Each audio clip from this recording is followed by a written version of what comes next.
So apparently, Warner Brothers pulls the plug on the Superman movie by James Gunn and theatrical run after just 35 days, and fans are questioning what this disaster means for the DCU itself. I mean, it sounds like they're doing this after the brutal reality check and the international numbers not matching with the domestic. Now, James Gunn and Warner Brothers are moving Superman to digital after there's just 35 days in theaters. And that decision says a lot about where the film stands. You see, James Gunn has pushed Superman as the launch of his DCU, but ending the theatrical run this early signals the studio wants money from home viewing much sooner. Now, apparently, James Gunn knows the numbers aren't really lining up with the expectations set before release, and Superman's box office isn't matching the past performances for the character itself.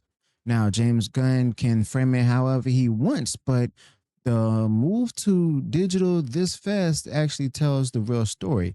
So basically, a 35-day run is nothing for a film that was supposed to launch a new DC universe. Hollywood used to keep movies in theaters for like 3 months, before you could even think about a home release. And now we're at just over a month, and that's being celebrated by some fans as if it's a good thing. Now, the same people who were bragging about Superman staying in theaters longer than rumored are suddenly fine with it, leaving early because, well, James just because James Gunn says it's fine. And Breaking Even said has somehow been rebranded as a win when in reality, no studio invests hundreds of millions just to come out even. That's not success right there. That sounds like survival to me. Now, the numbers don't lie either. Hitting $600 million is looking less likely by the day. And those early predictions of 650 to $700 million were laughable. And Man of Steel made nearly $680 million in 2013 with lower ticket prices, and Superman under James Gunn isn't touching that. Now, that's embarrassing for a reboot that was marketed as a big, fresh start. You see, Gunn can keep saying that the money doesn't matter, but it's obvious that Warner Brothers expected more from this supposed cornerstone of the new DCU. Now, even before release, James Gunn was setting up excuses where he made comments that even if Superman underperformed, well, it wouldn't really be a loss for Warner Brothers. I mean, that's the kind of line you throw out when you actually know that you won't hit the expectations, but still want to protect your image. Now, Gunn has job security and control, so he doesn't care if the numbers don't line up. Meanwhile, his most obsessive online defenders treat the Superman box office like it's actually tied to their own identity. They've basically made this film's performance their personality, attacking anyone who brings up the shortcomings, myself included, especially Man of Steel fans and stuff. And it's also bizarre how defensive the whole Gun fan base has become. They act like criticism of Superman is a personal insult, much like the most extreme Star Wars sequel defenders. You see, they can't handle anyone pointing out the flaws without melting down. And while they actually celebrate, beating certain metrics, they ignore the reality that ticket sales for the Superman movie by James Gunn are nowhere near Man of Steel. Now, that's the real comparison that actually matters, not the inflated box office totals driven by the higher prices. Okay. Now, when Superman actually crossed, $500 million, Gunn's supporters immediately declared it the highest earning, Superman movie ever, as if that was locked in. But they trashed Zack Snyder and Henry Cavill, declaring Gunn's take as superior before the final numbers even came in. And also, James Gunn didn't even trust the fans either. So now that it's clear that it won't pass Man of Steel, they look foolish. And they set the terms of the competition and they lost. And instead of just owning it, they moved the goalposts even further and pretend streaming was the plan all along. Now, comparisons between Man of Steel and Superman have been toxic from the start. You see, it's either love or hate with no room for any middle ground, okay? Gunn's hardcore fans take everything he says as gospel, even when it's obviously spin.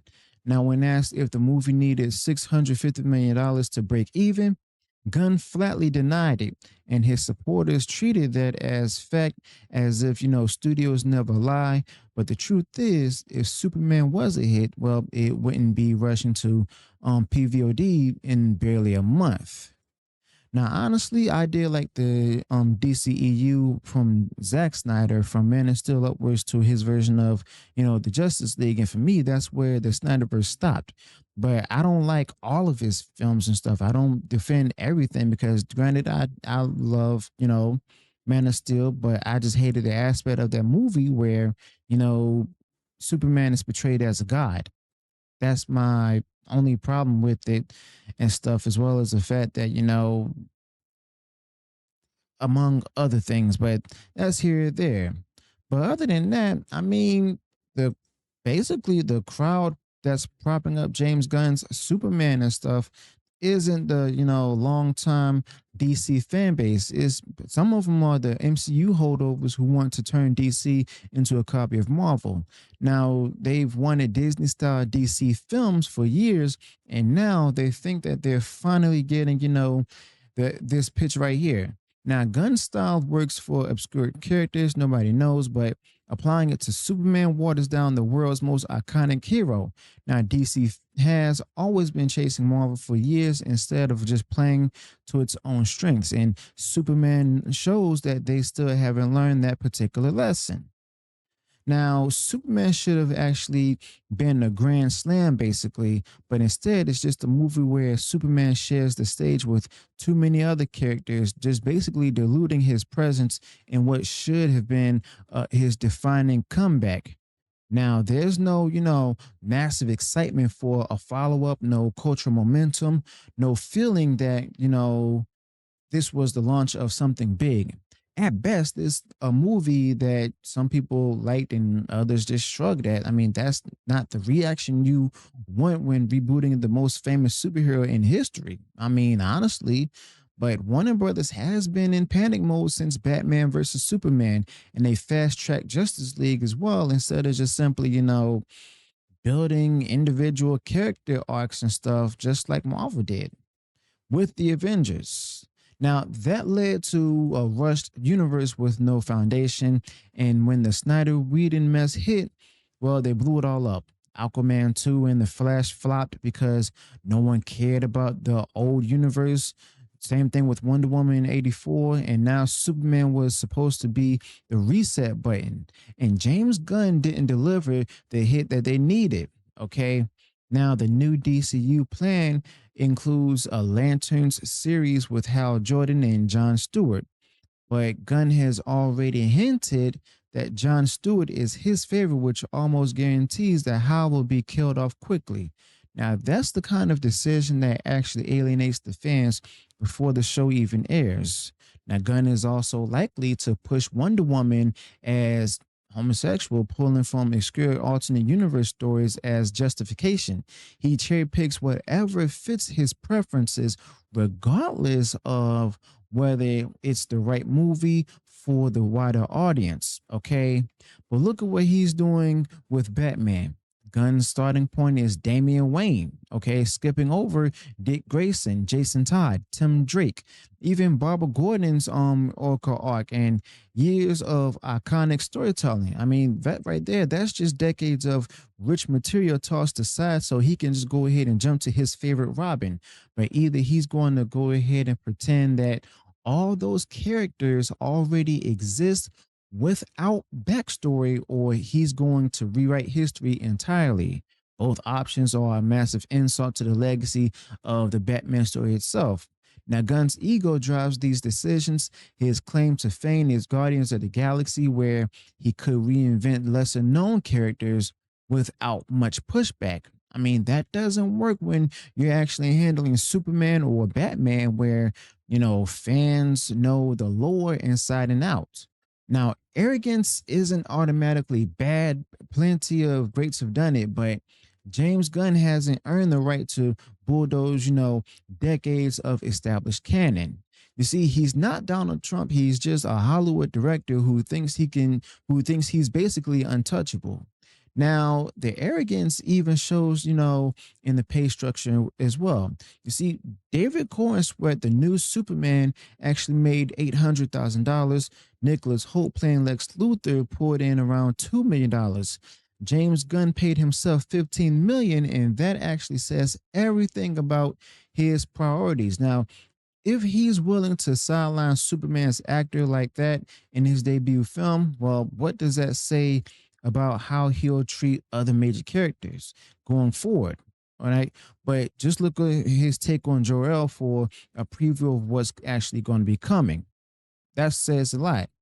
Now, the marketing for Superman was everywhere online with endless discussion from fans and critics alike, but the numbers don't match the hype. You see, this is one of the most talked about $500 million movies ever, which shows how much Gunn's PR machine drives the conversation without delivering the box office dominance.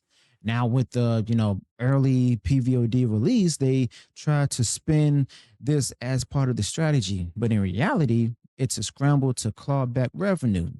Now, honestly, when Superman hits PVOD, I mean, expect a $20 rental and $30 purchase price. I mean, it's not heading to a subscription service right away. I mean, that's how you know they're trying to squeeze every last drop from the audience before the interest dies completely.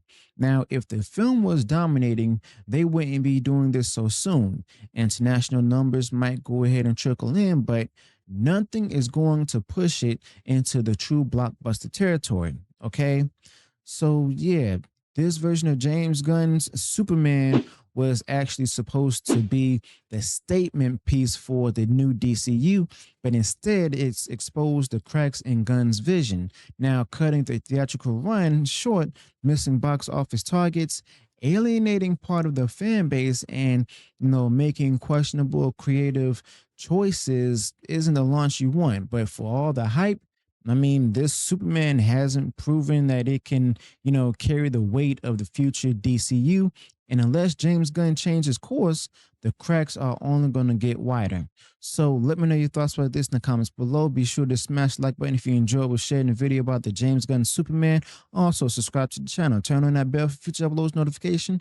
Join the Discord server in the description below. And I'll see you on the next one. Until then, peace.